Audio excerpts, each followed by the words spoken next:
Aujourd'hui les amis, on part au Japon pour découvrir l'un de mes films japonais préférés, 2LDK, sorti en 2003.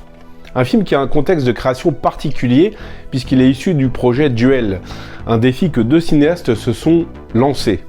Yukihiko Tsutsumi, le réalisateur de 2LDK donc, qui par la suite réalisera l'adaptation live de 20th Century Boys, avait donc 4 contraintes pour réaliser son film. Pas plus de 3 personnages, l'un d'entre eux doit mourir à la fin, un lieu unique, moins d'une semaine et un budget réduit pour le tournage. Et il s'en sort, je trouve, haut la main avec ce film qui est juste une pépite.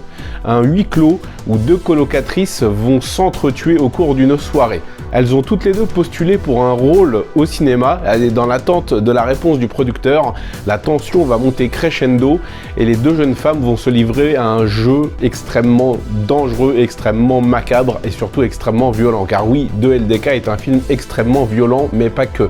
Sous l'apparente cruauté de ces 2 personnages principaux, le film nous raconte aussi le mal-être et la violence sous-jacente d'une société japonaise assez malsaine, où la performance et l'égoïsme sont vraiment mis en avant, l'individualisme également, jusqu'à ce qu'on perde totalement et qu'on rompe le contact avec l'autre.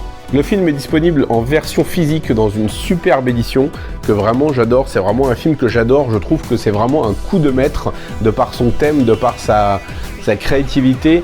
Avec toutes les contraintes qui ont été imposées au réalisateur, je trouve que vraiment il nous a signé un petit chef-d'œuvre, une petite bombe remplie de tension, de cruauté, mais aussi d'un espèce de sentiment de tristesse et de mélancolie assez palpable, d'un certain mal-être qui transpire à l'écran. Et il faut bien sûr souligner l'excellente performance des 2 actrices principales qui donc portent le film sur leurs épaules, Eko Kwake et Mao Noami. Et le film, je pense, ne vous laissera pas indemne. Alors si vous n'avez pas vu cette petite pépite, je vous en prie, foncez, vous n'avez aucune excuse.